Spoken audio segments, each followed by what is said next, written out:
Grandes coisas o Senhor já fez nesse lugar. Desde o momento em que houve abertura, Pai, desse evento, o Senhor tem ministrado ao nosso coração. E nós queremos, Pai, verdadeiramente sermos transformados, sofremos uma metamorfose, Pai, nas Tuas mãos. Limpa-nos, cura-nos, trata-nos, para que sejamos, Pai, para o louvor da Tua glória nessa terra. Usa, Pai, usa a minha vida, usa, Pai, a minha história, para que o Teu amor seja manifesto e o Teu nome glorificado, Pai, de uma forma muito especial. Senhor, prepara os corações como terra fértil, para que a palavra Tua semente de vida, germine e dê frutos, Pai. Pai, eu não estou entendendo muito bem, mas algo está acontecendo nesse lugar, Pai. Algo está acontecendo no meio dessas mulheres, algo muito especial, Pai. Desde o momento que eu entrei por esse salão, meu coração salta, e eu sei, Pai, que a boa obra que o Senhor começou em nossas vidas, o Senhor vai completar, porque o Senhor é fiel, e o Teu amor excede, Senhor, a nossa compreensão. Fala conosco, Pai, toca-nos, toma-nos no colo nessa tarde, Pai. Nós Te pedimos isso em nome de Jesus. Palavra de Deus em Jeremias, capítulo 29, a partir do versículo 10, ou melhor, a partir do versículo 11, diz assim: Deus usou a boca da minha irmã que ministrou louvor para falar sobre isso, mas Ele quer repetir de novo. Assim diz o Senhor, é o Senhor que está falando. Muitas vezes o pregador, ele vem para um lugar e ele prepara como um estudo, e ele fala a palavra que está no coração dele. Deus usa, toda a palavra de Deus serve para instrução, mas existem dias da nossa vida como pregadores, que a gente sabe que é Deus que está falando, não é a gente. Então eu vou dizer: assim diz o Senhor, eu é que sei que pensamentos tenho a vosso respeito, diz o Senhor, pensamentos de paz e não de mal, para vos dar o fim que desejais. Então me invocareis, passareis a orar a mim e eu vos ouvirei. Buscar-me-eis e me achareis, quando me buscardes de todo o vosso coração. Serei achado de vós e farei mudar a vossa sorte.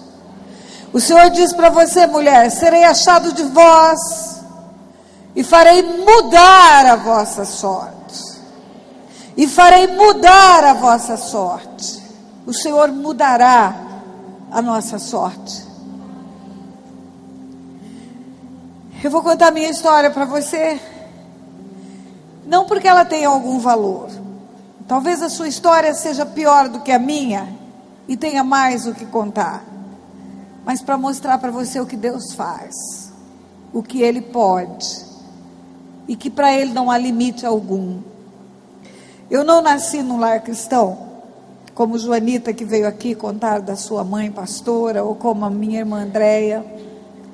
Eu nasci num lar muito turbulento. Eu sou de Mato Grosso do Sul, da cidade de Aquidauana, e os meus pais se casaram numa circunstância muito desagradável. Meu pai era noivo, minha mãe era noiva, e por pressão das famílias ricas, os noivos eram pobres e os noivos suicidaram-se praticamente ao mesmo tempo. o noivo da minha mãe e a noiva do meu pai. E numa atitude de vingança, pessoas que não conheciam a Deus, eles resolveram casar e deixar as suas famílias. Os meus pais se conheceram depois do casamento. O casamento foi por procuração. Um advogado compareceu no cartório com a procuração do meu pai, representou meu pai no casamento com a minha mãe. Se um casamento onde há romance, onde há sonhos, projetos, os ajustes são difíceis. Imagine um casamento que tem como base vingança e completo desconhecimento do parceiro. Minha mãe começou a procurar o espiritismo, porque ela acreditava que o noivo morto, suicida, ia aparecer num centro espírita para ela. E à medida em que ela foi se frustrando porque não aparecia o noivo morto, ela começou a usar drogas. Eu estou falando de 65 anos atrás. Imagine uma mulher usando drogas há 65 anos atrás. Eram comprimidos, aqueles remédios que as pessoas tinham overdose e morriam. O meu pai começou a beber outro tipo de droga. Não foi para o espiritismo, mas foi para a promiscuidade. Ele, que era um rapaz normal, um rapaz filho de família, começou a frequentar prostíbulos e procurar nas prostitutas o amor, o romance que tinha perdido lá atrás. De vez em quando ele largava minha mãe, ia embora, se apaixonava por uma prostituta. Naquele tempo tinha uma expressão, tirava da zona de meretriz, um lugar próprio que elas ficavam, e montavam a casa e deixava minha mãe ir embora. Depois eu soube que a primeira vez que ele fez isso, eu tinha só 7 meses de idade. Agora as crianças, elas não percebem muito as coisas, mas elas sentem. Não é à toa que quando Rebeca estava grávida e ela fala: Senhor, tem um tumulto aqui na minha barriga. O Senhor fala: tem 2 nações aí dentro do seu ventre e há uma contenda, eles estão brigando aí. Havia sentimentos no ventre daquela mulher, disputa. Também não é à toa que João Batista saltou de alegria no ventre de Isabel. As crianças têm percepção emocional no tempo da gestação. E quando elas são crianças, hoje a ciência prova isso. Se ela é largada num orfanato, ela desenvolve uma emoção carente de afeto. Se ela é tratada numa família, ela desenvolve bem-estar, autossatisfação, autoestima. É como se fosse uma parede construída sem um prumo. Uma criança sem afeto, sem estrutura familiar saudável, sem mãe, sem pai, exercendo seu papel. E eu tinha essas carências normais que filhos de pais desajustados têm. Agora, não entendia muito bem o que acontecia. Eu via que meu pai sumia. De vez em quando ele arrumava uma mala em cima de uma cama. Conforme o tempo foi passando, a fala era mais perceptível para mim. Ele dizia para minha mãe: eu vou embora, eu arrumei uma mulher que eu me apaixonei por ela e encontrei o amor da minha vida. E a minha mãe respondia para ele: que bom que você encontrou o amor da sua vida, porque o amor da minha vida está morto. E eu escutava isso. Quando eu tinha 4 anos de idade, nasceu um irmão. Com o irmão eu consegui receber um pouco mais de afeto, porque à medida que a minha mãe usava os comprimidos, ela dormia cada vez mais. A droga, ela é viciante e ela é efeito acumulativo. Usa droga 1 ano, tem um mal para a saúde. Usa 2 anos, tem outro mal. 5 anos, o mal está multiplicado e no fim ela precisava de mais e mais e dormia mais e mais. Então eu tinha uma mãe que acordava para tomar banho, para comer, para ir para o centro espírita e para mais nada. E um pai que desaparecia e ficava às vezes 6 meses fora de casa sem eu saber onde estava. Tínhamos necessidades por causa disso, mas criança não se incomoda. Mas quando nasce meu irmão, eu comecei a ter uma alegria especial. Era o meu brinquedinho. Era um bonequinho que tinha vida, na verdade. E no tempo que nós éramos criança, na cidade de Aquidauana, tinha água de poço no fundo da casa, cisterna, que você tira com balde, ou bota um cano e leva para a bomba e enche a caixa d'água. Na minha casa era com balde. Aí veio o encanamento para a cidade. E as pessoas que são cuidadosas tampam aqueles poços. Colocam tampa e faz lá um jardim, alguma coisa, enfim, esconde aquele perigo das crianças. Mas lá em casa não tinha esse cuidado. E um dia eu estava brincando no quintal da casa com meu irmão ele já estava com 1 ano e meio mais ou menos. A empregada ficava até 3, 4 horas e ia embora. E eu já estava com quase 6 anos de idade. E de repente eu vi o meu irmão pendurado naquele poço. O tronco sobre o poço, sobre a borda, e os braços e a cabeça já para dentro e as perninhas para fora. E eu corri, puxei meu irmão pelas pernas, a tempo dele não cair ali dentro. Naquele lugar, aquele tempo era lixo. A forma como a empregada estava entulhando aquele poço era jogando lixo da casa. Então lá tinha lata, tinha vidro quebrado, tinha lixo de banheiro, e proliferava aranhas naquele lugar. De vez em quando a aranha caranguejeira saía, aparecia por lá de fora. E para a criança tudo é muito grande, porque é proporcional ao tamanho dela.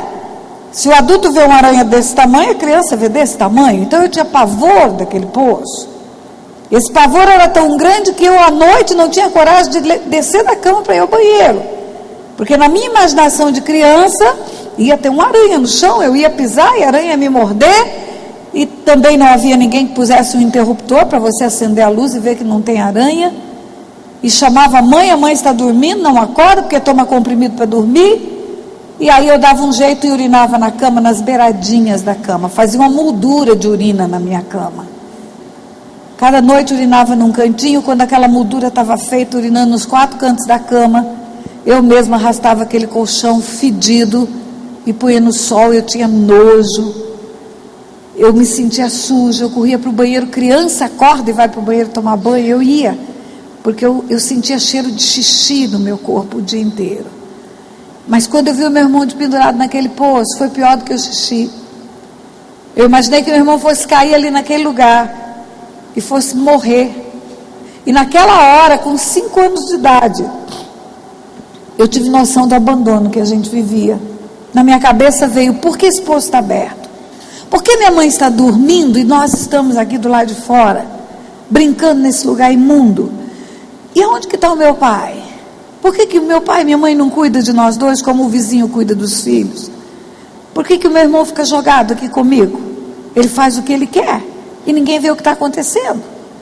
E por que eu que estou cuidando dele? Enfim, todos os porquês que podem vir na cabeça de uma criança de 5 anos, veio tudo junto ali. E eu entendi que a minha casa não era uma casa normal. Eu entendi que havia uma mulher doente em cima de uma cama, dormindo, que havia um homem que se ausentava. Meu pai, ele começou a entrar numa promiscuidade tão decadente. Um abismo chama outro abismo, igreja. Ele tirava fotos em ato sexual com promíscuas prostitutas e trazia para dentro de casa. E botava nas gavetas que não tinham chave, é onde criança mexe. E por várias vezes eu vi aquelas fotos. Era como se Satanás quisesse usar aquela situação para afrontar cada vez mais o coração da gente. E a minha mãe não se importava quando ele voltava para casa. Ele montava a casa para uma prostituta, mas ela não tinha o perfil de esposa. Coitada, hoje eu entendo, endemoniada, precisando de libertação. Chegava um tempo, ela queria voltar para a vida dela de promiscuidade, chutava meu pai voltava para casa e minha mãe aceitava de volta, porque para ela era indiferente. Estar com ele ou sem ele não fazia diferença nenhuma. E aí meu irmão passou a ser o meu companheiro. Havia um paradoxo na minha vida. A figura paterna, queridas, escute bem o que eu vou lhes dizer. Eu trabalho muito com cura interior e libertação. Há 25 anos eu trabalho com isto. A figura paterna, ela é um referencial de Deus na vida dos filhos. Deus coloca o pai para dar uma amostra, é um símbolo, é um sinal e símbolo da paternidade de Deus, um pai dentro de casa. Muitas vezes, quando temos uma falha na nossa paternidade, nós temos dificuldade de se aproximar de Deus. Se você tem um pai violento, você tem dificuldade de crer num Deus amoroso. Se você tem um pai que não é provedor, que te abandona, você tem dificuldade em crer que Deus é Jeová Jiré. Se você tem um pai que não te toma nos braços, não te beija, não te abraça, você tem dificuldade em sentir o Espírito de Deus em você, e precisa curar isso, precisa tratar.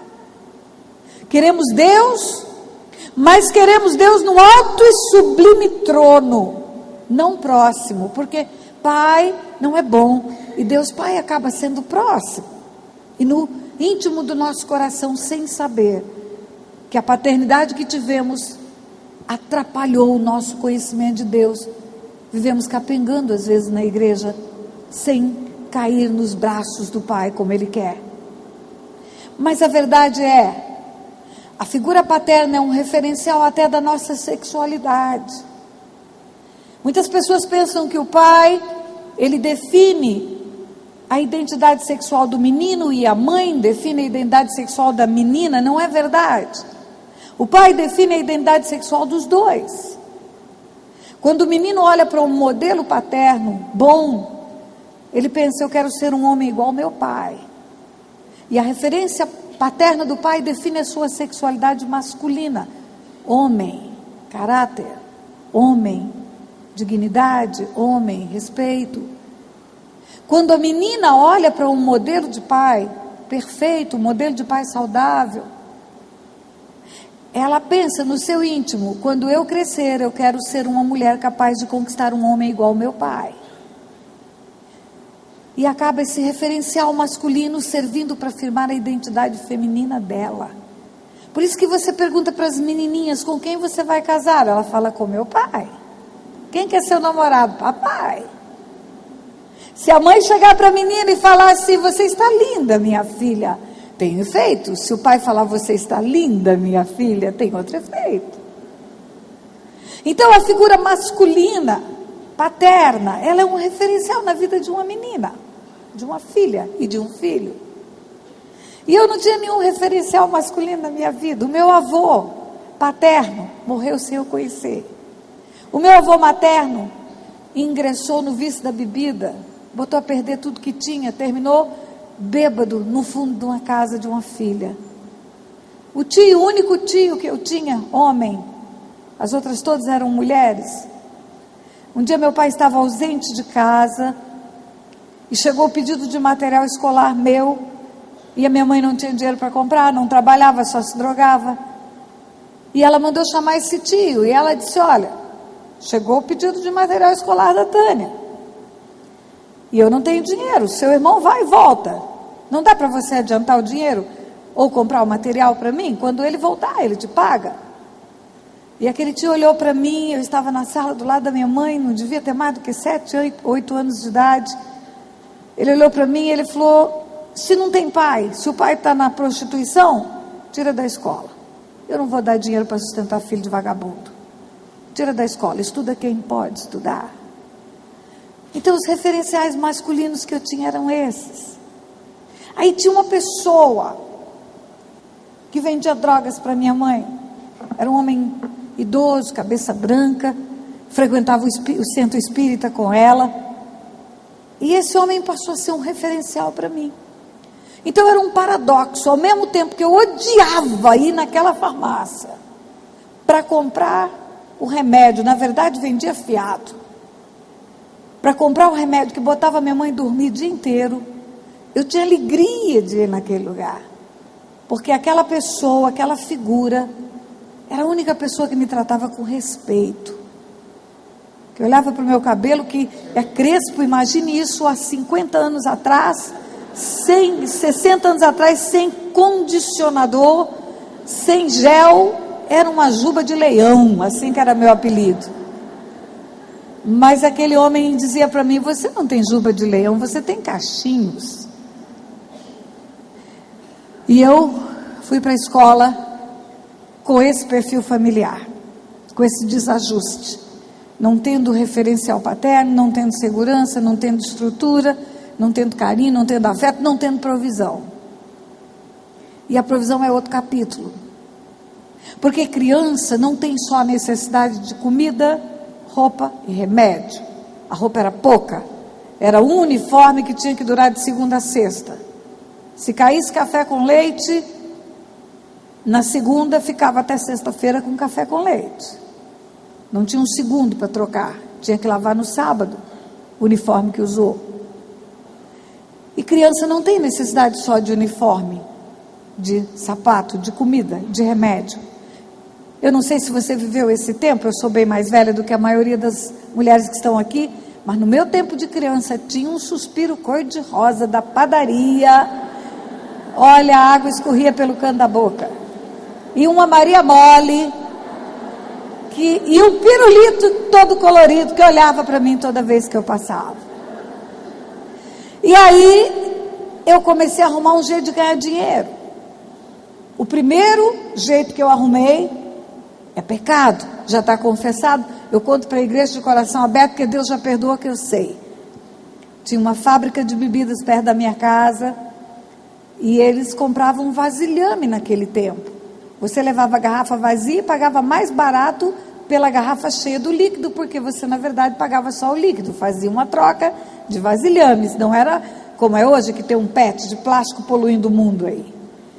Então, se levasse a garrafa, ou a fábrica de bebida compraria a garrafa, ou você pagaria mais barato pelo refrigerante. E eu descobri que isso era uma forma de ganhar dinheiro. Garrafas vazias davam dinheiro. E eu conseguia entrar pelos fundos na fábrica de bebida e roubar as garrafas do fundo e vender pela frente. Você ri, né?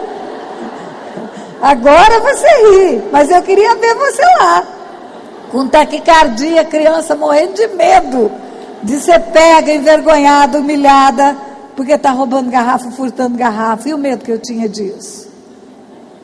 Aí eu descobri um outro jeito de arrumar dinheiro. Eu ia para o lixo da cidade de Aquidauana.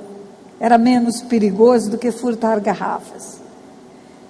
O lixo da cidade de Aquidauana é como o lixo de qualquer cidade. Tem colher velha, tem tampa de bule, tem fio de cobre, tem pedaço de ferro que não usa mais, tem cano de banheiro de ferro que foi trocado pelo de plástico, está tudo lá. E tudo isso vira dinheiro do ferro velho da cidade. E aí uma criança de 7, 8, 9 anos de idade está lá no lixão da cidade, catando metais para vender, para comprar suspiro cor-de-rosa, comprar gibi. Tinha um bijuzeiro que passava, fazia fom, fom, fom. E eu corria, eu tinha dinheiro. Só que junto com o dinheiro, o lixo de Aquidauana também trouxe tanta enfermidade. Você não tem noção o que é um lixo de uma cidade. Ali está o papel higiênico da cidade toda. Todos os tipos de verme que uma pessoa pode pegar, ela pega no lixo de uma cidade. Primeiro exame que eu fiz, eu já fiz para casar. Quando o médico olhou o resultado, ele falou: menina, aqui tem verme que eu só vi em livro de medicina. Eu tinha 18 qualidades de verme. Você ri, né? Porque não é você.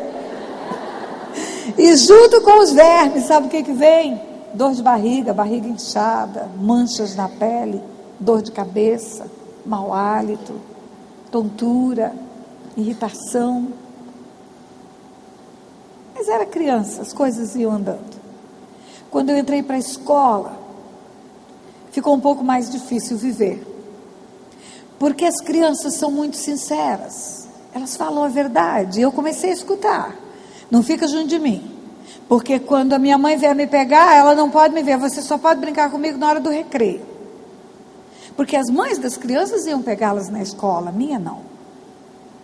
E as mães das crianças sabiam. Aquidauana era uma cidade desse tamaninho. Sabia como era a família da Tânia. Então a Tânia não é boa companhia para minha filha. Não é boa companhia. E o dia que a Tânia então contou para as meninas, lá na hora do recreio, que tinha as fotografias do pai fazendo sexo dentro das gavetas da casa dela, aí pronto. Aí a Tânia não é companhia mais para ninguém. E eu comecei a sentir discriminação. Abandono, rejeição, agora discriminação. Eu tinha uma professora, coitada daquela mulher. Certamente ela não tinha nenhuma vocação para aquilo. Era uma freira pequenininha, era uma escola católica que tinha na cidade. Essa mulher era uma mulher tão impaciente, intolerante. Quando você tem problemas na sua vida, quando criança, você tem muita dificuldade de acompanhar a turma. Não pense você, professora, que uma criança que dá problemas, é só uma criança que dá problemas. Ela é uma criança que tem problemas. É um lar desestruturado que ela tem, é uma vida desajustada. E quando meu pai saía de casa, as minhas notas, e era frequente, praticamente uma vez por ano, meu pai arrumava uma mulher, ia viver com ela, amaziado, depois voltava para casa. E as notas iam lá embaixo. E outra coisa, trabalho de escola, tarefa de casa, mãe precisa supervisionar, pai precisa supervisionar, filho não faz sozinho de qualquer jeito. E eu comecei a ter deficiência na escola.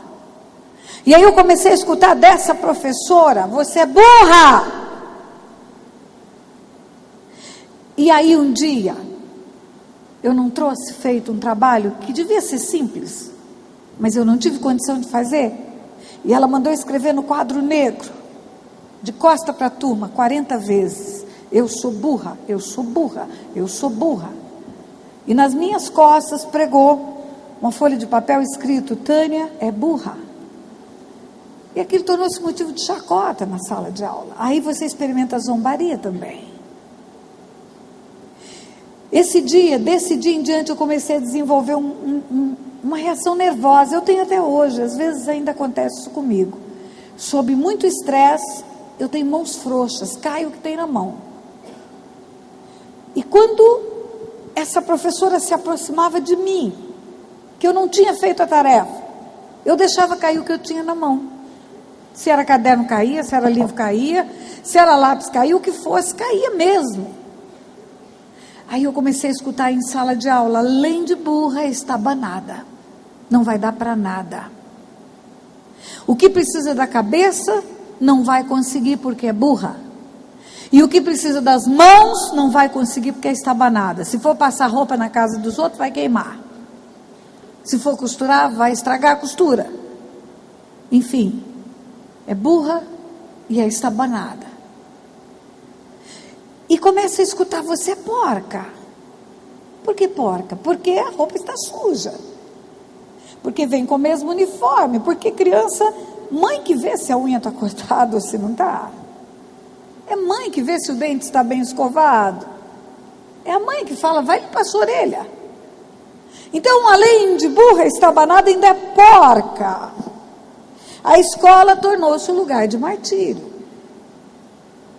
Você acredita que você é aquilo que uma autoridade que tem sobre a sua vida diz que você é.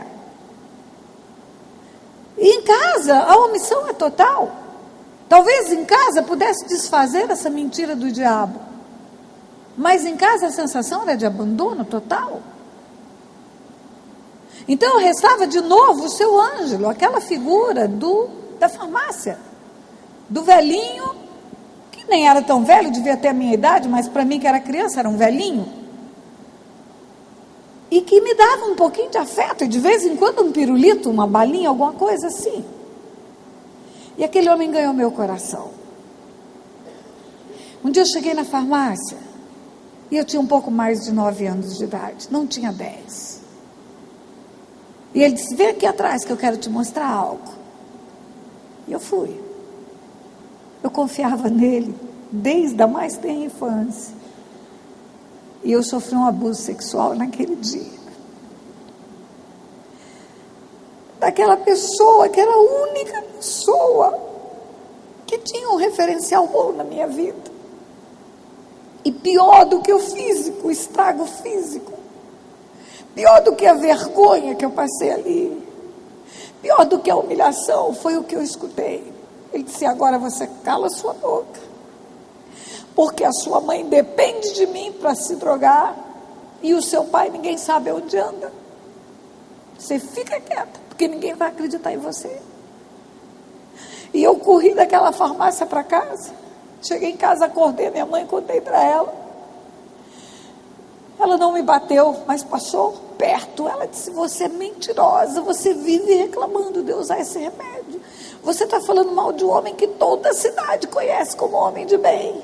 Você cala a sua boca, porque se você abrir a boca, Eu vou colocar as mãos em você para você nunca mais esquecer. E eu não tinha para onde correr. Eu só tinha uma pessoa que estava em cima de uma cama drogada. Meu pai, eu não sei onde estava.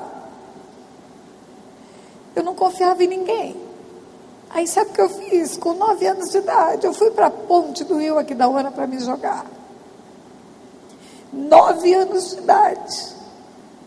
Eu queria morrer. Não consegui. Hoje eu sei que algo sobrenatural me impediu.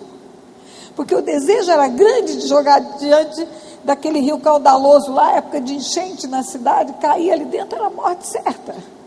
Mas uma força maior do que eu não me deixou fazer aquilo.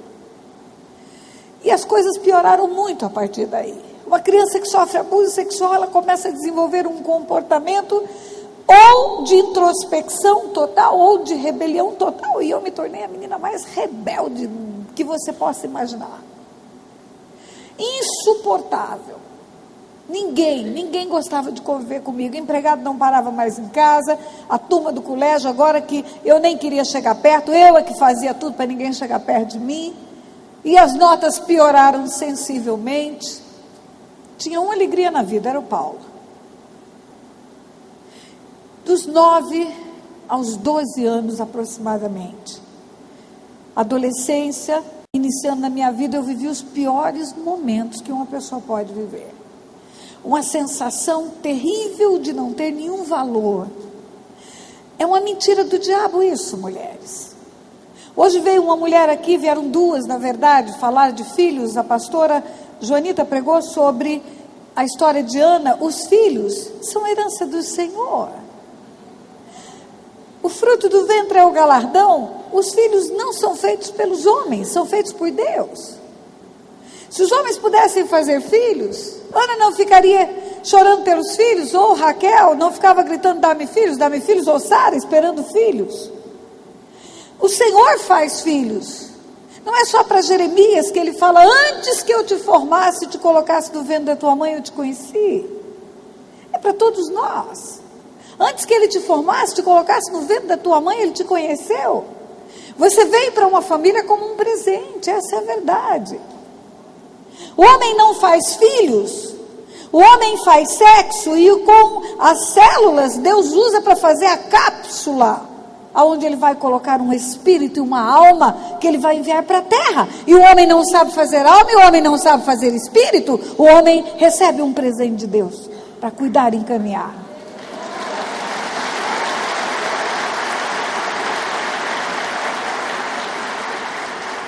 E quando você recebe um presente e não dá valor para esse presente, Satanás usa isto para dizer para esse filho, você não tem valor, porque se você tivesse, seu pai cuidaria de você.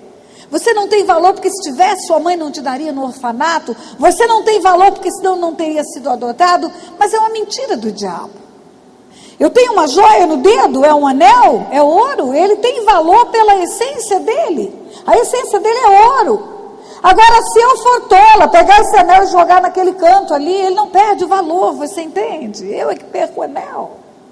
Se eu for mais tola ainda, pegar esse anel e jogar no vaso sanitário da descarga, eu vou perder o anel, mas o anel vai continuar tendo valor no esgoto, você entende isso? Agora, Satanás consegue trazer para o coração de uma criança ferida, porque ela não é amada, ela não tem valor. E a baixa autoestima vai fazendo ela se sentir realmente uma pessoa extremamente sem sentido nesse mundo. E é assim que eu vivi esse período da vida. Se eu tivesse valor, minha mãe não tomaria droga. Se eu tivesse valor, meu pai ficaria em casa. Se eu tivesse valor, não seria afrontado na escola. Se eu tivesse valor, não precisava ir para o lixo da cidade. Se eu tivesse, enfim, eu não tenho valor nenhum. E o diabo, como naquela história da anorexia, onde a modelo olha no espelho e ela vê uma moça feia e gorda, mas ela é magra e bonita, mas ela está vendo uma imagem mentirosa, não é a imagem dela, é outra imagem, é a imagem que o espelho mentiroso está dando para ela, e o diabo dá uma imagem mentirosa para nós, você não presta, você não tem valor, você não tem sentido, e eu estava assim, com ódio de todo mundo, Deus, que Deus? Aonde está Deus? Deus não existe. Porque se existisse aquela freira, não me trataria daquele jeito. Se existisse esse homem que vai para o centro e diz que encontra com Deus, não cometeria o que cometeu com uma criança dentro de uma farmácia. Aí, um dia eu peguei meu irmão, tínhamos dinheiro, eu tinha conseguido muito dinheiro no Ferro Velho aquele dia. Eu disse, nós vamos tomar sorvete no centro da cidade. Primeira sorveteria que abriu aqui da Uana, tinha uma praça. As pessoas faziam um footing na praça, um passeio na praça. Mulheres passeavam de um lado e homens passeavam do outro, assim que era paquera antigamente. Não tinha paquera pela internet, era na praça da cidade. E eu peguei o meu irmão, compramos um sorvete para cada um. Eu peguei na mão dele, eu estava com 12 anos, ele com 8, e fomos dar uma volta. No sentido das mulheres. Terrível ideia que eu tive. Até hoje eu não sei dizer para você o que aconteceu. Eu não sei se alguém bateu nas minhas costas propositadamente. Não sei se uma criança brincando de pique-esconde tropeçou e me bateu. Não sei se alguém que estava atrás de mim tropeçou e, para não cair, se apoiou em mim. Eu sei que de repente eu senti 2 mãos nas minhas costas, batendo muito forte. E eu fui impulsionada para frente. Com essa mão eu segurava na mão do Paulo, e com essa mão eu tinha um sorvete. E o sorvete bateu no traseiro da mulher que estava na minha frente. Queridos, até hoje eu lembro daquela mulher. A memória emocional da gente é um negócio sério. Até hoje, quando eu passo numa cidade perto do lixão, eu sinto dentro do meu carro o cheiro do lixo. Se eu for no cinema, vejo um lixão, eu sinto o cheiro do lixo do filme. Até hoje eu lembro do rosto daquela mulher. Aquela mulher virou quando ela sentiu o gelado no traseiro. E ela começou a gritar comigo no meio da praça, mas aos berros. E o povo começou a parar. Ela gritava assim, só podia ser você. Só podia ser filha de uma mulher drogada e de um vagabundo, porque não tem um pingo de educação. E não adianta nem eu tirar essa roupa e levar na sua casa e esfregar lá na cara da sua mãe para lavar, porque a sua mãe está drogada, é capaz de estragar minha roupa. E o povo começou a olhar. E de repente eu olhava para os rostos das pessoas, com 12 anos de idade, a idade da filhinha da pastora. E eu esperava que alguém dissesse, fui eu. Ela não fez nada, fui eu. Mas ninguém falava nada. E aquela mulher aos berros, e algumas pessoas dando risada.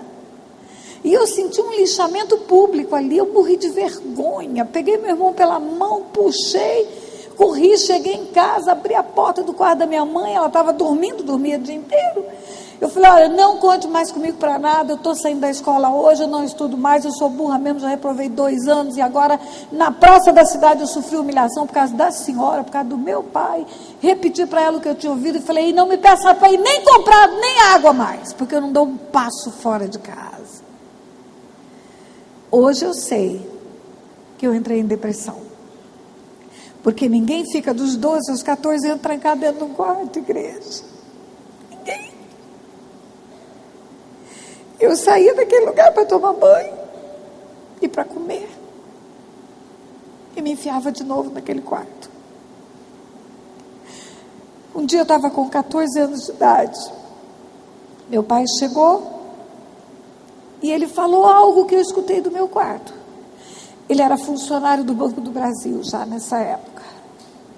Ele disse para minha mãe, olha, nós vamos embora. Eu arrumei uma gerência numa cidade chamada Guiá Lopes da Laguna. E nós vamos mudar para Guiá Lopes. Meu Deus, eu escutei mesmo isso. Nós, ele está incluindo a gente na mudança dele. Eu falei, meu Deus, é um tempo novo, vai mudar, as coisas vão mudar. Meu Deus, não, porque eu não acreditava em Deus. As coisas vão mudar. Ah, vão. Porque se ele vai para outra cidade, onde ninguém conhece a vida que ele levou, onde não tem aquela farmácia, aonde eu fui abusado, onde não tem aquela praça, onde eu fui humilhado, onde não tem aquela escola que eu odeio, pode ser que comece algo novo na minha vida. Pode ser que comece algo novo ali. Pode ser que a minha mãe nem se drogue mais. De repente, ele e ela vão viver normal, como toda a família que mora aqui na rua que eu moro. E fomos embora para Guiá Lopes da Laguna. Nada mudou na vida do meu pai e da minha mãe. Ela continuou se drogando, não tinha prostíbulos na cidade, mas ele juntou com outros homens promíscuos, e no final de semana mandava uma Rural Williams, que era a van daquele tempo, buscar as prostitutas em Aquidauana e levar para passar fim de semana numa fazenda com eles, lá em Guia Lopes. Em Aquidauana, meu pai não tinha carro. Sexta-feira ele chegava do trabalho, o táxi ficava esperando na porta, ele tomava banho, trocava de roupa, pegava peças de roupa para um fim de semana e direto para o prostíbulo, só aparecia em casa segunda-feira de noite. Lá em Guia Lopes, arrumava as prostitutas para irem passar o fim de semana com ele e outros homens promíscuos numa fazenda. E não mudou nada. E a minha mãe também continuou se drogando. Mas mudou para mim. Ninguém me conhecia naquela cidade. Tudo era novo. Ninguém sabia quem eu era. Eu não precisava ir para o lixo daquela cidade. Porque nessa altura do campeonato eu já não ia mais, desde os 12 anos que eu estava enfiada num quarto. E aí eu pensei, posso até, quem sabe, voltar a estudar. Não tinha muita pretensão, porque já tinha entrado no meu coração aquela verdade, entre aspas, do diabo. Você é burra e você é burra. Mas, de qualquer maneira, eu posso ficar aqui e aprender qualquer coisa. E aí nós chegamos mais ou menos no mês de outubro, novembro, naquela cidade. Quando se aproximou o Natal, um mês depois, eu já conheci uma jovenzinha da minha idade, 14 anos, eu já estava com 14 anos. Eu conheci uma jovenzinha da minha idade e ela disse, vai ter festa de Natal na sua casa? Eu falei, festa? Ué, não tem ceia de Natal, presente? Eu falei, não. Então vamos na minha casa. Na minha casa tem. Eu achei ótima ideia. Porque eu não tinha, mas eu via a vizinhança ter quando eu era criança. Eu via tudo que acontecia. E eu pensei, por que não? Por que não? Eu não quero ter um tempo novo. Chega de quarto escuro. É novidade de vida para mim. E eu falei com minha mãe disse, pode ir. Meu pai ia mesmo para a fazenda lá que ele tinha com as prostitutas. Peguei a chave da casa e fui. Meu e meu irmão, agora com 10, ele e eu com 14, para passar a noite de Natal na casa de amigos. Guia Lopes da Laguna, nova cidade, novo tempo, nova vida, até festa de Natal. Só que quando eu cheguei naquela casa, eu fui impactada por uma verdade, que era a verdade daquela família, que trazia para mim o impacto da minha vida. Porque como não pensar na minha família, estando no meio de uma família completamente ajustada? Pai pegando o filho no colo, beijando, dando abraço na esposa, todo mundo normal, ninguém drogado, o homem respeitando a sua casa. E quando aquilo começou a vir assim, a luz ali no meu entendimento, eu fiquei com muita raiva de estar ali. Eu falei, o que eu estou fazendo aqui? Isso aqui não é minha realidade. Minha realidade é aquela porcaria lá de casa. Eu vou embora. E chamei o Paulo e disse, vamos embora. Ele falou, não, eu não vou não, você quer ir, você vai, eu vou ficar. Eu disse, então fica. E fui embora. Guia Lopes da Laguna, uma cidade desse tamanho, 2 ruas só. Tarde da noite, eu falei para ele, você não avisa ninguém que eu fui embora, mas eu estou indo embora, você pode ficar. Na hora de levar para casa, porque o combinado é que a mãe da menina ia levar os 2 para casa, leva só você, porque eu já fui. E eu cheguei em casa, e eu escutei ruídos, conversa dentro de casa. Eu tinha a chave da casa. Meu coração se alegrou, eu falei, minha mãe e meu pai estão conversando, minha mãe está acordada. Corri para o quarto, minha mãe estava dormindo. Tinha um ventilador de pé, aquele ventilador antigo, parecia um helicóptero fazendo ruído no quarto. E ela roncava, ela dormia de barriga para cima e roncava muito. A droga estava tirando todo o sentido de respiração, tudo dela já. Ela ficou muito doente no fim da vida dela. E a minha mãe estava roncando bem alto, eu beijei a testa dela, ela não acordou. Aí eu pensei, ué, que conversa é essa que eu escutei? Voltei para a sala, apurei o ouvido e o ruído de conversa vinha do meu quarto. Não tinha chave no meu quarto, eu bati a mão na maçaneta, abri a porta, estava acesa a luz do quarto. Meu pai estava tendo relação com uma prostituta na minha cama, no meu quarto. No meu quarto, na minha cama. Eu acho que ele pensou, vai voltar madrugada só da festa, Jonita está lá dormindo, o nome da minha mãe era Jonita. Ela está dormindo, drogada, ela não vai nem ver. Trouxe uma mulher para casa e foi para o meu quarto com a mulher. Olha, vocês não têm noção o que aconteceu comigo naquela hora. Hoje eu sei que eu acho que eu fiquei endemoniada. Toda a ira, todo o rancor, toda a amargura, todo o ressentimento, aquilo explodiu, pá, numa hora só. Eu corri na cozinha, peguei uma faca, um facão que tinha na cozinha. E vim gritando, eu te mato, eu te mato. Nesse ínterim, a mulher enrolou no lençol, saiu correndo. Meu pai mal vestiu lá a cueca dele e ele já chegou, quando eu cheguei perto dele, ele já chegou com a mão na minha mão, porque eu queria matar o meu pai mesmo. Todo o ódio veio na minha vida naquela hora.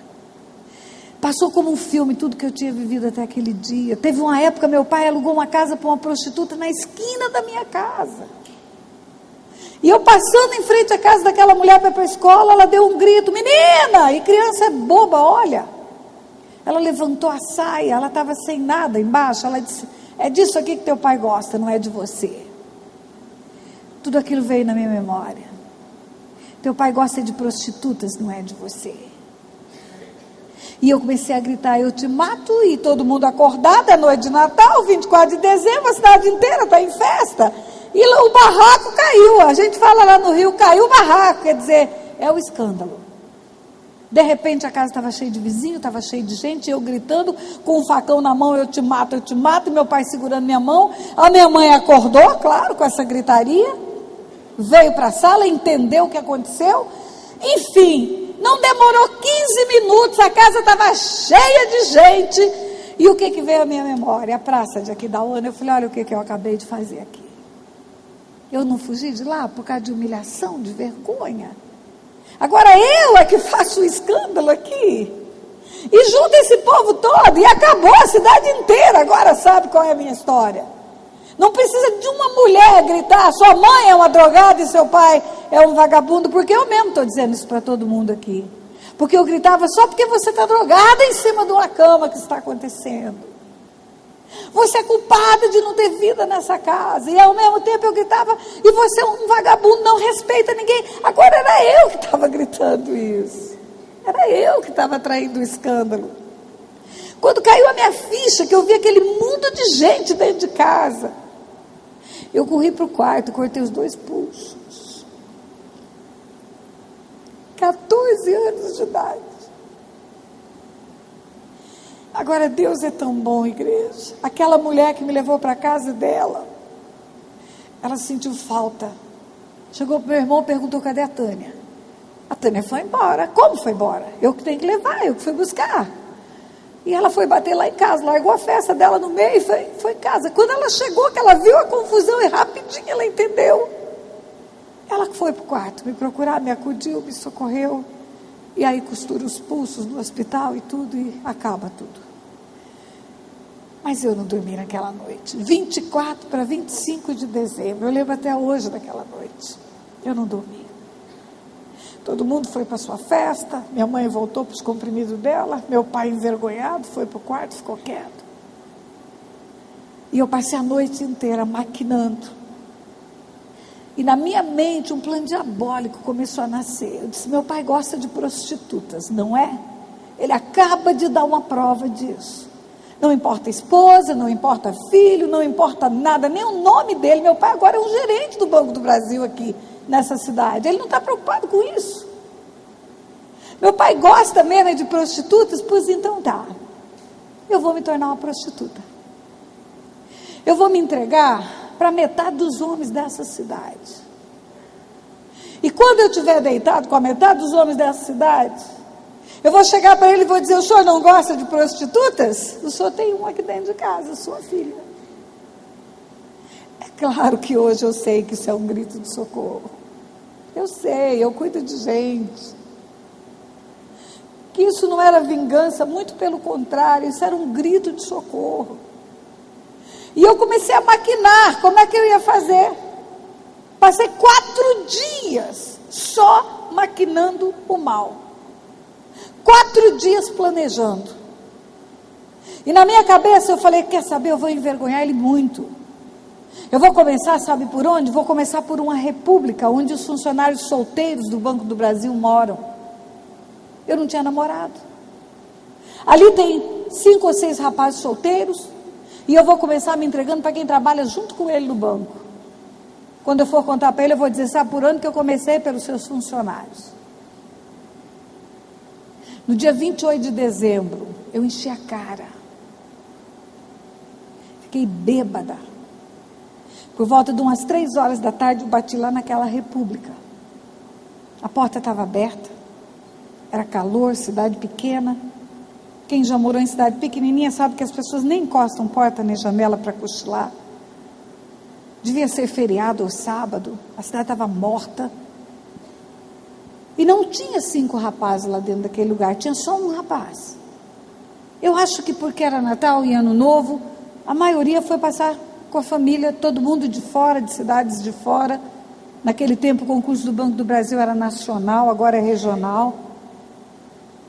Mas eu falei, não importa, eu vou começar com esse moço, porque eu vou envergonhar o meu pai, começando hoje com alguém que trabalha junto com ele. E comecei a desabotoar minha blusa, ele estava dormindo. Devia ter almoçado e foi descansar. E eu comecei a desabotoar minha blusa com a ideia de ficar pelado e deitado do lado dele na cama. E quando ele acordasse, eu bêbada ia falar tudo aquilo que eu tinha passado 4 dias ensaiando. Não, você não tem responsabilidade, a escolha é minha, eu decidi, eu quero ser livre. Estou fazendo isso agora com você como primeiro, mas daqui eu já vou sair para outro lugar e já tem mais 3 lá me esperando. E ainda hoje eu vou me deitar com mais 4 ou 5, fique tranquilo, você não vai ter responsabilidade nenhuma. Tudo que eu ensaiei não saiu. Eu comecei a chorar. Eu comecei a desabotoar minha blusa, mas veio uma dor tão grande, mas tão grande, tão grande, tão grande, eu não consegui segurar. E eu comecei a soluçar e aquele rapaz acordou, ele sentou na cama. Ele sentou na cama e ele me reconheceu, claro. Fazia 1 mês já, 2 meses praticamente que eu estava morando na cidade. Ele me reconheceu e ele falou para mim, para agora menina, você enlouqueceu. E eu comecei a falar de boca mole, eu quero me tornar uma prostituta, é uma decisão minha. Ele falou que é nada. Todo mundo sabe o que aconteceu com você, a cidade não fala de outra coisa. Há 4 dias que esse escândalo é conhecido de todo mundo. O que você está fazendo é altamente destrutivo. Menina, para agora, fecha essa blusa. Ele não queria encostar em mim, ele estava de longe. Ele falava, fecha sua blusa, fecha sua blusa. E aí, meio sob comando daquela voz, que eu nunca tinha recebido autoridade nenhuma de ninguém na minha vida, eu fechei a blusa. Ele falou, agora você vai para casa. Você vai para casa, nós vamos conversar depois. Ele falou, eu só quero dizer uma coisa para você. Deus pode mudar a sua vida se você deixar. Deus pode mudar a sua história. Agora, se você cair nesse caminho que você quer, a sua história vai terminar igualzinha a história do seu pai. Você vai ser um instrumento do inimigo da sua vida hoje, que é o diabo, para destruir lares de outras pessoas. É isso que você quer para sua vida. Para agora, menina, com isso. E outra coisa, Deus te ama. E eu comecei a falar um bando de blasfêmia. Deus, que Deus é esse? Deus não existe. E falei um bando de coisa bêbada. Nem vou repetir para você, porque eu tenho vergonha disso. Mas ele foi tolerante. Ele falou, calma, fica calma. Eu sei que você não conhece Deus ainda, por isso que você está falando isso. Mas fica calma, eu quero que você vá para casa. Eu quero que você tome um banho e vai dormir. E eu vou acompanhar você até lá, para ter certeza que você vai para sua casa. E eu fui ficando tão envergonhada. Eu falei, meu Deus, é humilhação de novo. Porque agora eu estou levando uma reprimenda desse moço que nem me conhece e vou ter que ir para casa. Porque no estado que eu estou, bêbada, chorando, com esse moço atrás de mim, não tem para ir em lugar nenhum mais. E eu fui para casa. Esse moço, eu tenho foto dele até hoje. Eu fui correr na hora do almoço para achar uma foto. Bota lá, minha filha, aquela foto antiga. Esse moço, cadê ele? Achou?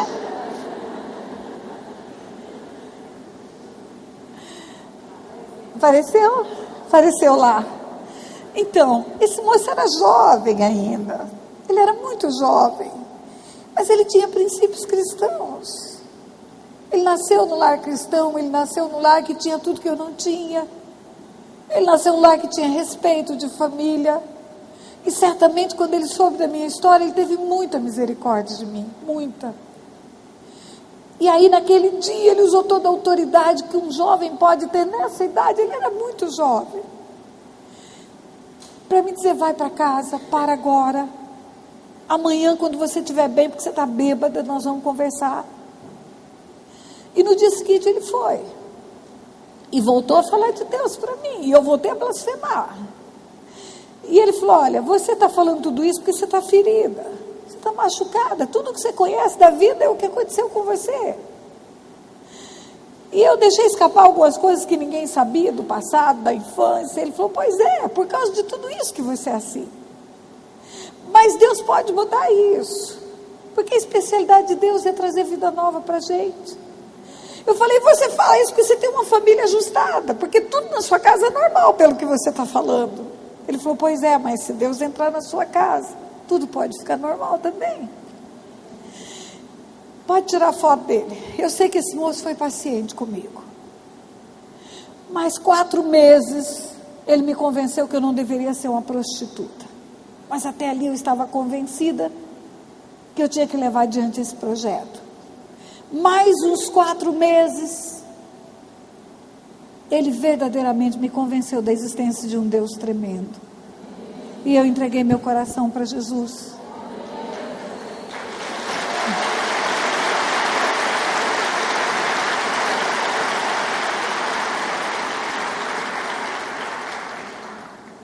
Mais um ano, a gente estava namorando.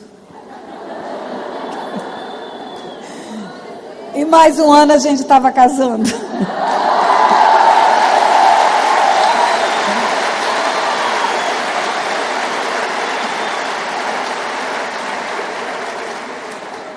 E esse homem começou a ser usado por Deus como um instrumento de transformação na minha vida. Eu passei a vida inteira escutando, você é burra, você é ignorante, você é porca, você é estabanada, você é feia. E eu comecei a escutar uma verdade de Deus. Não, você não é burra, você é uma pessoa que não teve oportunidade. Porque a sua história é uma história de tumulto. Não, você não é feia, você nunca foi tratada. Mãe é que faz penteado em cabelo de menininha. É mãe que arruma o cabelo das meninas. Você vai aprender a arrumar o seu cabelo. Você não é porca. Você é limpa, cheirosa. E esse cheiro de xixi que eu sinto até hoje? Não está na sua memória emocional. Você é cheirosa. E vem cá. Por que você não volta a estudar? Mas agora eu tenho filho. Simone já tinha nascido. Nossa filhinha nasceu em dezembro. Março começaram as aulas. Tinha 3 meses só. 2 meses e pouco. Ele disse, eu fico com a Simone para você estudar.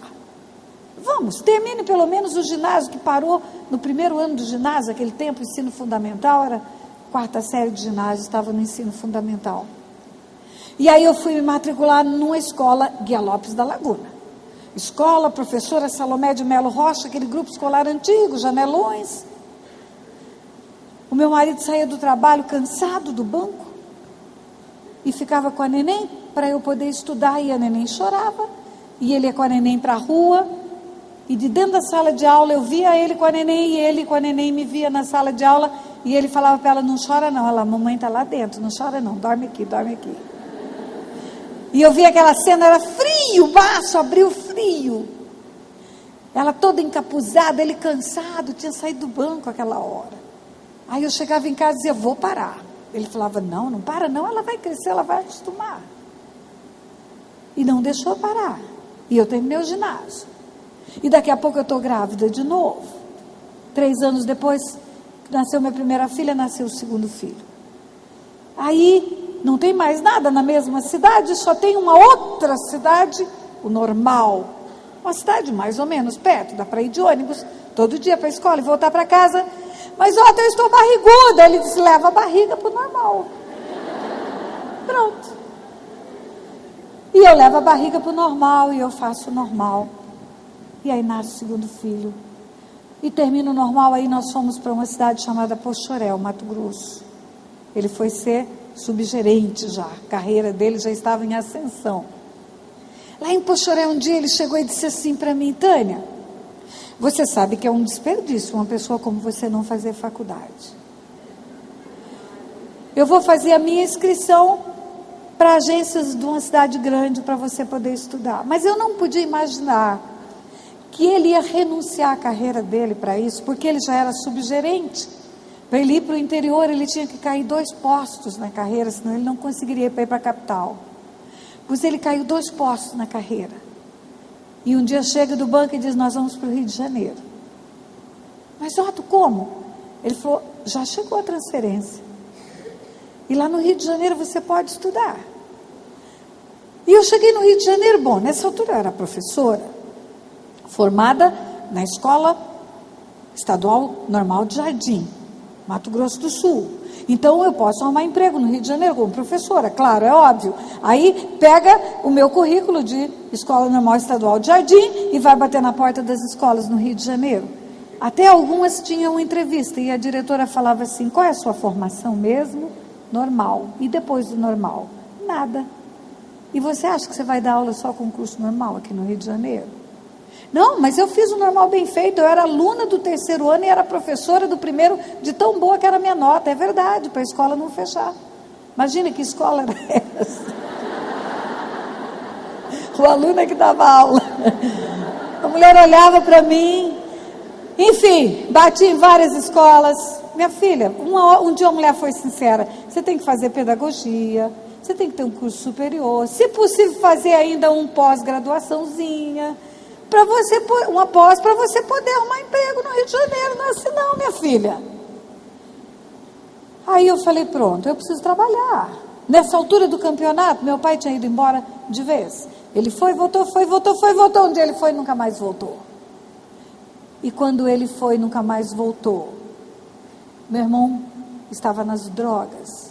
E ele teve uma overdose de LSD e enlouqueceu. E quando ele enlouqueceu, ficou a minha mãe e meu irmão doentes, precisando de dinheiro, de recurso. Meu pai sumiu no mundo. Agora eu tinha que mandar dinheiro para minha mãe também. E eu preciso trabalhar. Eu não posso ficar desempregada. Meu Deus, o que eu vim fazer no Rio de Janeiro? Aí um dia eu comecei a procurar emprego no jornal. Jornal do Brasil, o Globo, sai aqueles classificados, mas a resposta era sempre a mesma: sem qualificação não tem trabalho, sem qualificação não tem trabalho. E um dia eu abrindo o jornal, página do meio, dupla, concurso para o Banco Central do Brasil. E o nível que abrir concurso era ensino médio, normal ensino médio. Eu acho que eu vou fazer esse concurso, mas eu não sei nesse lugar da inscrição. Tem um primo que mora no Rio: Augusto, me leva, que eu quero fazer inscrição para um concurso, eu pago o seu combustível. E ele me pega em casa, me leva no caminho, ele fala: você vai fazer concurso para a escola? Eu falei: não, Augusto, eu estou desistindo de escola. Eu vou fazer concurso para o Banco Central do Brasil. Quase que ele bateu o carro. O quê? Tânia, você enlouqueceu? Banco Central do Brasil? Você sabe o que é Banco Central? Ah, eu sei, é o banco dos bancos. Pois é, Tânia. Pessoal do Itaú, do Bradesco, da Caixa Econômica, do Banerj, até até do Banco do Brasil faz concurso para entrar para o Banco Central. Todo mundo quer entrar para o Banco Central. E você acha que você vai passar com um curso normal feito em Jardim? Eu falei: Augusto, se Deus quiser eu passo. E eu passei.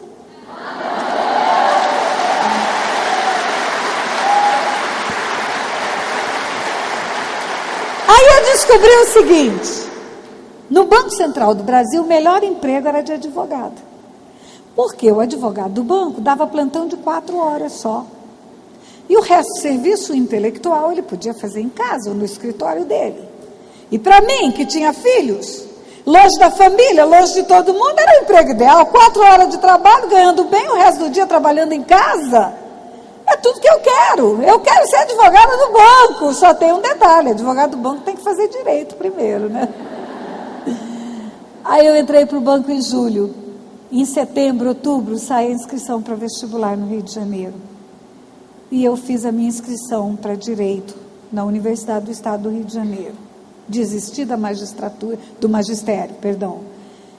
Aí eu liguei para o Augusto, esse primeiro advogado. Eu falei: Augusto, eu tenho boas novas para você. Sim, Tânia.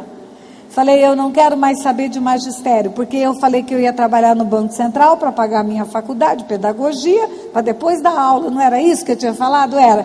Mudei de ideia. Agora eu vou fazer direito para ser advogada do Banco Central. Ele falou: poxa, que bom, que ideia boa sua. E olha, para falar nisso, está aberta a inscrição para vestibular. Por que você não se inscreve? Já me inscrevi.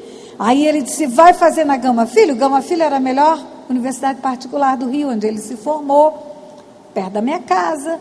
Eu disse: Augusto, não serve para mim Gama Filho, porque eu não posso pagar a faculdade. A metade do dinheiro que eu estou ganhando, eu estou mandando para minha mãe.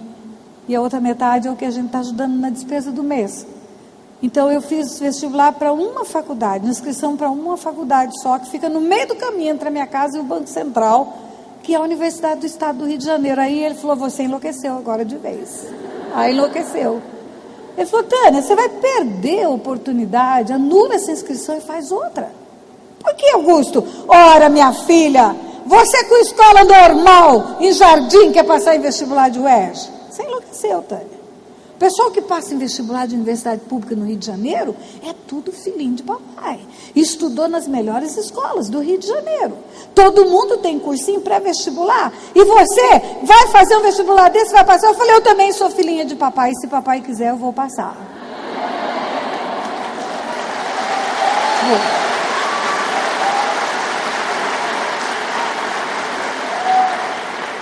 E eu passei.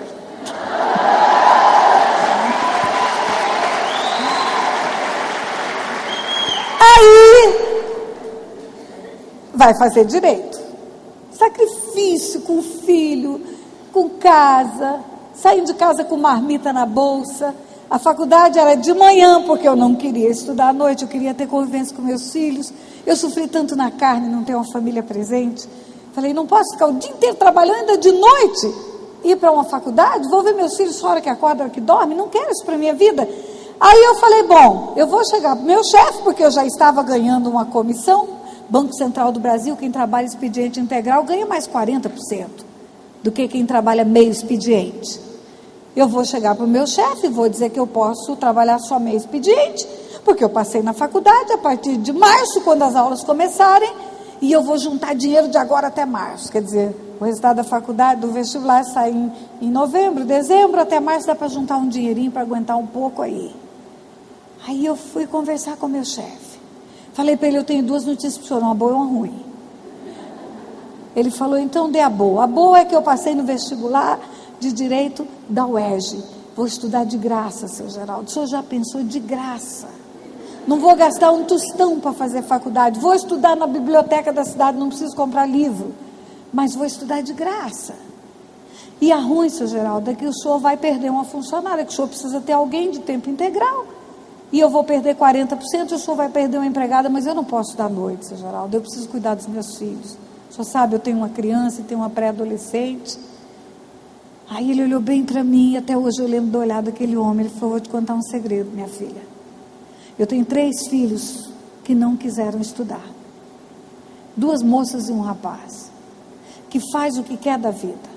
É balada, é noitada, é dormir até tarde. E eu estou aqui na minha frente com uma mulher, mãe de 2 filhos, dizendo que quer estudar. Você quer saber de uma coisa? Fica aqui, você vai ganhar uns 40%, chega a hora que der para chegar.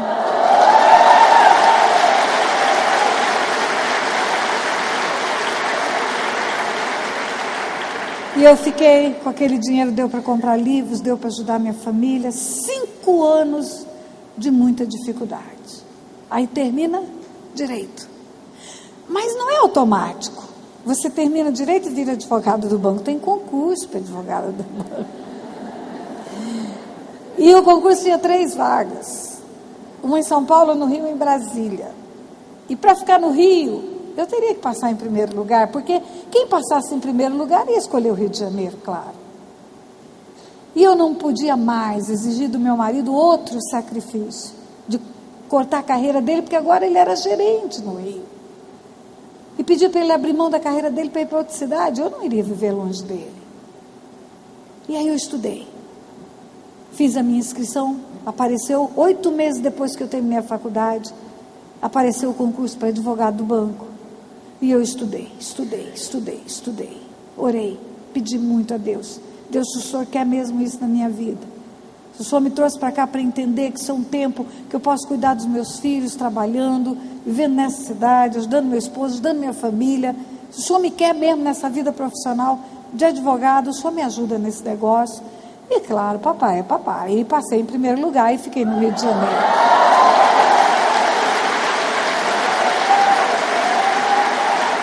Aí pronto. Pense, a menina do lixo de Aquidauana agora é advogada do Banco Central do Brasil. Tudebom.com, não acha? Assessoria de uma diretoria do banco, assessora da diretoria da área bancária. Gente, vocês não têm noção do que eu sentia quando eu entrava naquele prédio. Aí um dia, como advogada do banco, pouco tempo como advogada do banco, eu fui para um evento promovido pela FENABAN, advogados de todos os bancos, e o advogado do Banco Central eu fui. A discussão era a inadimplência no sistema financeiro, contratos. Enfim, eu fui representando uma diretoria do banco como advogada. E lá eu conheci uma juíza, e eu era uma juíza crente. E eu me apaixonei por aquela mulher, conversamos muito, eu vi o olho daquela mulher brilhar quando ela contava que ela aplicava a justiça dos homens com o temor da justiça de Deus. Quando ela contava que ela estendia a mão sobre os processos para orar antes da hora da audiência. E eu falei, Deus do céu, que espetáculo, uma juíza na terra, vivendo debaixo do temor de Deus e sendo instrumento de Deus para julgar a injustiça dos homens. Conversei muito com ela, fiquei ali linkada com ela numa amizade grande. E eu sei que ela foi embora, ela é de Recife. Não passam 3 meses, eu recebo um envelope pardo na minha mesa. Era o edital do concurso para juiz no Rio de Janeiro, juiz federal trabalho, no Rio de Janeiro. Ela não escreveu bilhete nenhum, ela botou um cartão dela desse tamaninho e escreveu no verso assim, por que não tentar? E botou uma interrogação. Olha, você já leu alguma coisa que cresce assim no seu olho? Aquele por que não tentar ficou do tamanho da minha mesa. Eu fechei ligeiro, aí abri, olhei, fechei ligeiro. E cada vez que eu abri, aquilo crescia. E eu cheguei em casa, falei para o Otto, imagine, doutora Conceição mandou isso aqui para mim. Ele olhou bem para mim e falou, por que não tentar?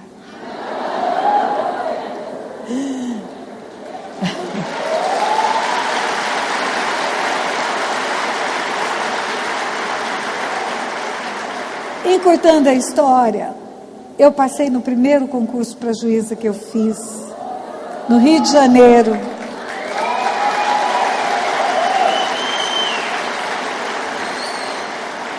Queridas, escute o que eu vou dizer para vocês. No dia da minha prova oral, todas as provas de um concurso público para juiz são públicas, são eliminatórias, perdão. Todas as provas são eliminatórias.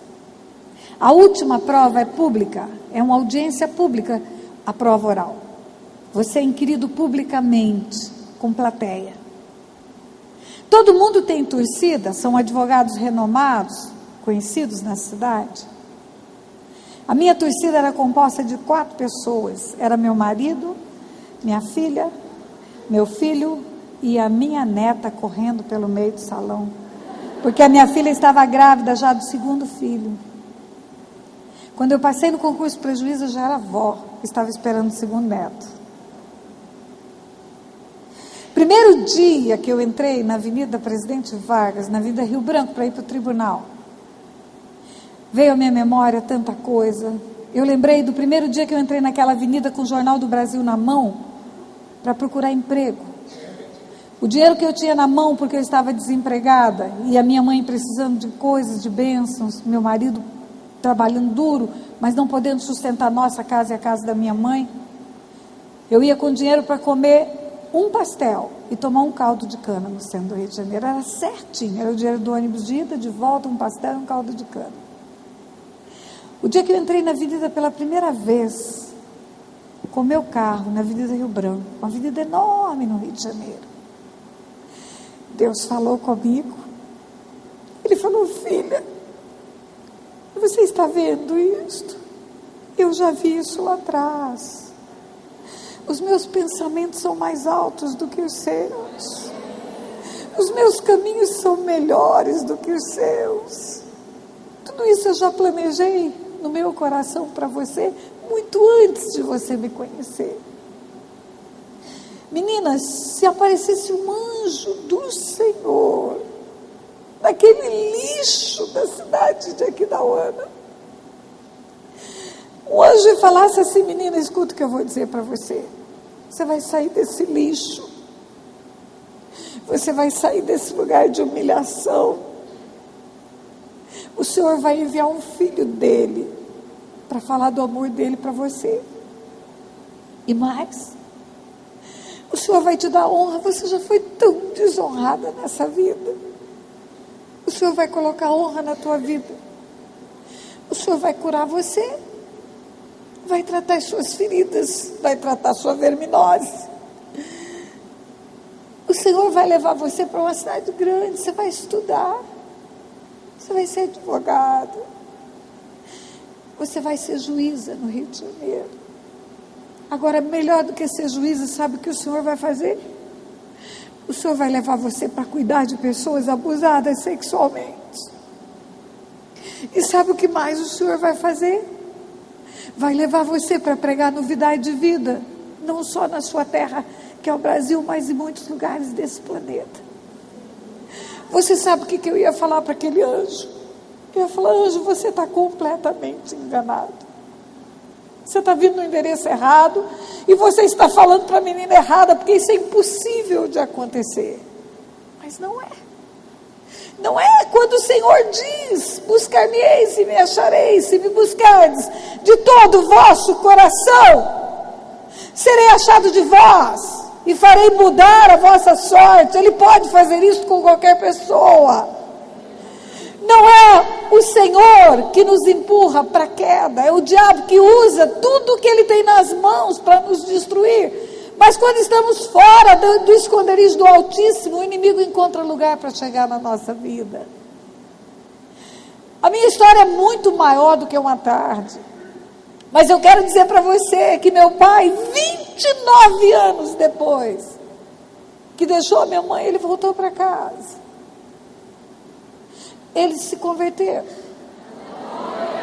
A minha família inteira se converteu. Meu irmão, meu pai, minha mãe, hoje eles estão dormindo no Senhor.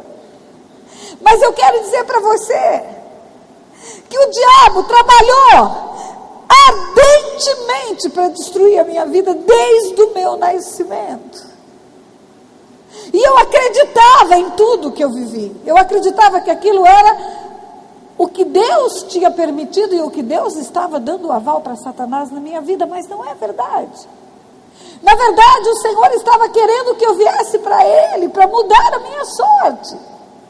E quando eu penso a forma que Deus fez isso, queridos, vocês não têm noção do que Deus fez, porque o Otto, meu esposo, de uma família cristã séria, a mãe dele converteu-se aos 15 anos de idade, ele viveu o evangelho desde a infância dele, por isso ele aguentou aquele dia que eu fui lá me oferecer para ele. Porque se eu sou bonita agora, imagina com 14 anos, o chuchu que eu não era.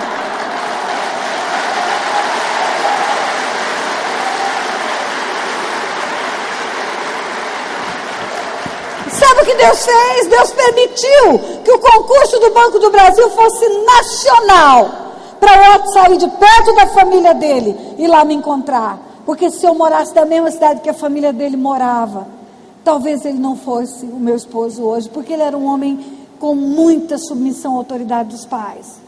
A mãe dele ia falar com justa medida: essa menina não é para você, não serve para a sua vida. Essa menina é filha de família desajustada, essa menina blasfema, essa menina tem a boca suja, e sai de perto dela e ele iria obedecer. A família dele só me conheceu no dia do casamento. A mãe dele morreu sem saber, na verdade, quem eu fui. Sabe que eu conheci o Senhor com 14 anos, só isso. Deus permitiu isso, que esse rapaz fosse lá, para ser um instrumento de Deus na minha vida, uma referência de Deus. Deus coloca na sua vida pessoas para serem referência dele na sua vida. Às vezes é um amigo, às vezes é um parente, às vezes é uma pessoa que você encontrou na rua, para trazer para você uma palavra diferente do que o inferno tem trazido. Escute essa voz na sua vida. Mulher, eu sei que aqui tem sonhos que estão enterrados. Eu sei que aqui tem pessoas que acreditam que não dão para nada. Porque eu acreditava nisso. Eu me achava mais burra de todas as mulheres. Eu tinha vergonha de conversar. Eu sei que aqui tem mulheres que nunca imaginaram que são capazes de escrever um livro, de pintar uma tela, de vir aqui à frente falar com autoridade, mas são. E o Senhor quer dar a você essa oportunidade. Vai ter vestibular daqui a pouco. Aqui tem gente que podia estar fazendo medicina e parou. E fala assim: ai, meu sonho era estudar medicina. Meu sonho era estudar medicina. Por vai se matricular no vestibular, vai se inscrever no vestibular de medicina. Durante 10 anos eu funcionei como juíza. Eu estava às vésperas de ir para um tribunal. Faltavam 3 meses para uma promoção. E aí você é desembargadora. Chique demais. Carro preto, motorista, assessor, segurança. Mas eu falei: não precisa mais, meu pai. Eu quero é te servir. Eu quero é viajar por esse mundo para falar do seu amor por mim. Eu quero é contar para as mulheres como eu, que o Senhor pode mudar a sorte delas. Serei achado de vós e farei mudar a vossa sorte. É isso que o Senhor fala para você hoje. É uma pena que a Joanita não está aqui. É uma pena que a Joanita não está aqui.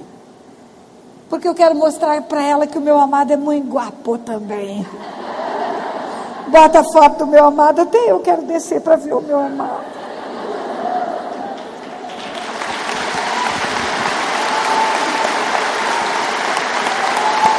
Bota a foto dele, minha irmã. Olha lá.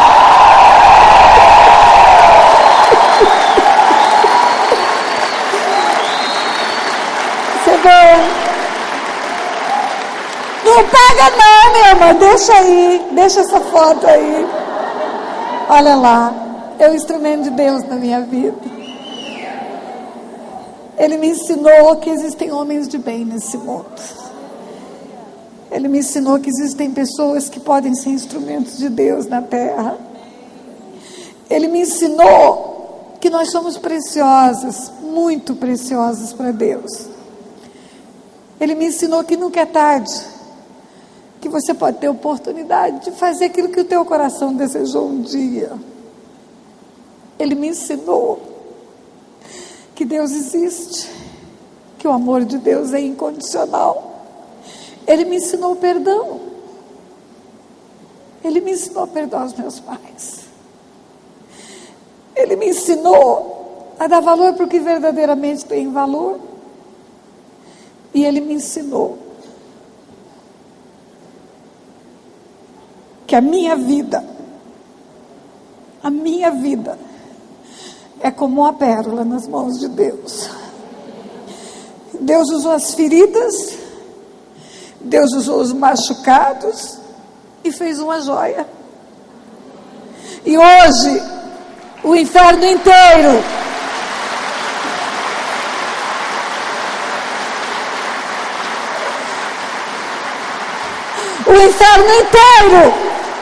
pode se levantar e dizer: você é burra. Eu vou dizer: não sou não. Eu sei quem eu sou. Eu sei quem é o meu pai. O inferno inteiro pode dizer as coisas horríveis que disse no passado. Mas sabe o que está escrito na minha testa? Eu sou a princesa do meu pai. É o que está escrito na sua testa. É o que está escrito na sua vida. Eu quero o pessoal do louvor aqui, já está vindo. E eu quero desafiar você nessa tarde, num desafio diferente, mulher.